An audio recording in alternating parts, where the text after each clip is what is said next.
সমুদ্রের বিশাল পানির উপর লাখ লাখ কালো বল ফেলছে বিজ্ঞানীরা। ট্রাক ভর্তি করে আনা হচ্ছে সেই বলগুলো, তারপর একটার পর একটা পানিতে ছেড়ে দেওয়া হচ্ছে। এই কাজ শুধু একদিন বা 2 দিন ধরে চলছে না, টানা কয়েক সপ্তাহ ধরে প্রতিদিনই হাজার হাজার না বরং কয়েক লাখ কালো বল ফেলা হচ্ছে পানির উপর। ধীরে ধীরে পুরো জায়গাটা এমন কালো হয়ে যেতে শুরু করেছে যে দূর থেকে দেখলে মনে হয় যেন সমুদ্রের উপর বিশাল কোনো কালো চাদর বিছিয়ে দেওয়া হয়েছে। প্রথমে যারা এই দৃশ্য দেখেছিল তারা সত্যি ভয় পেয়ে গিয়েছিল, কারণ ব্যাপারটা দেখতে এতটাই অদ্ভুত ছিল যে কেউ বুঝতেই পারছিল না আসলে কি হচ্ছে।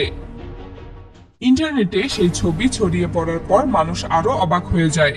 কেউ বলছিল এটা হয়তো কোনো গোপন সামরিক প্রযুক্তি, কেউ বলছিল সমুদ্রের নিচে থাকা কোনো গোপন ঘাঁটি লুকানোর চেষ্টা চলছে, আবার অনেকে ভাবছিল হয়তো পৃথিবীর বড় দেশগুলো এমন কিছু করছে যেটা সাধারণ মানুষকে জানানো হচ্ছে না।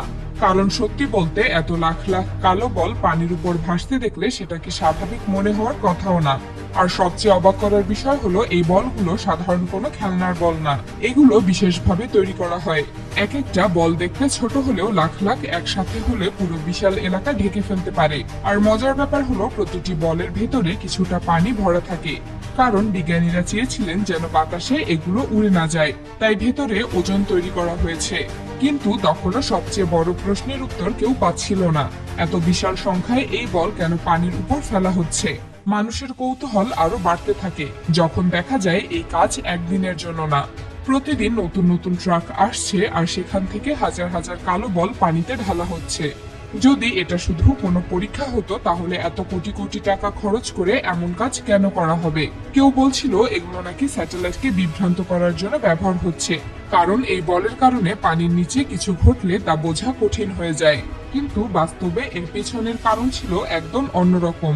বিশেষ করে যেসব এলাকায় প্রচন্ড গরম পড়ে সেখানে এই ক্ষতির পরিমাণ অনেক ভয়াবহ। বিজ্ঞানীরা হিসাব করে দেখছিলেন শুধুমাত্র সূর্যের তাপে বিশাল পরিমাণ পানি প্রতিদিন নষ্ট হয়ে যায়। আর পৃথিবীতে যখন বিশুদ্ধ পানির সংকট ধীরে ধীরে বাড়ছে তখন এই ক্ষতি থামানো খুব জরুরি হয়ে পড়ে। তখন বিজ্ঞানীরা একটা অদ্ভুত কিন্তু কার্যকর সমাধান বের করেন। তারা ভাবলেন যদি পানির উপর এমন কিছু বসিয়ে রাখা যায় যা সূর্যের আলোকে সরাসরি পানিতে পৌঁছাতে বাধা দেবে, তাহলে পানি অনেক কম বাষ্প হয়ে উড়ে যাবে। আর সেই চিন্তা থেকেই তৈরি করা হয় এই কালো বলের ধারণা। শুনতে অবাক লাগলেও সত্যি এই লাখ লাখ কালো বলের মূল কাজ হচ্ছে পানিকে রক্ষা করা।